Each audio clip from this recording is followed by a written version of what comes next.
Machaji na Manyonyo is Obina approved to be the Kenyan king of showbiz na entertainment in Kenya. Love him or hate him. Unajua, in an industry where wase wengi wana talk big lakini wana struggle to execute, Obina ameendelea ku deliver.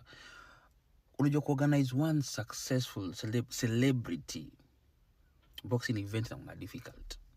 Msee amepull off 2 successful editions na demonstrate consistency.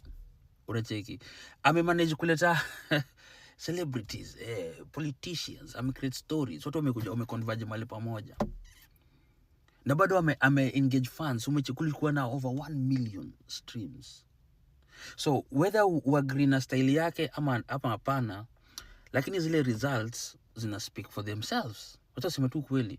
Unajua, a time when kuna a lot of entertainment concepts zina fade after a single attempt, unacheki. Lakini huyu jamaa imeturn out to be celebrity boxing yenye ni talk of town sahi. Na bado imetengeneza do. Hata kwa Obina Studios imetengeneza do. So however, nimesema love him or hate him, umse ana build a blueprint ya modern Kenyan entertainment. Unaona, ameleta wasanii. Utapata pia yashaanza kuwa promoter mbigi sana hapa wa hizi ma concert. Ni vitu yenye ziko on paper na tumejionea sisi wenyewe. So wala wanasema ati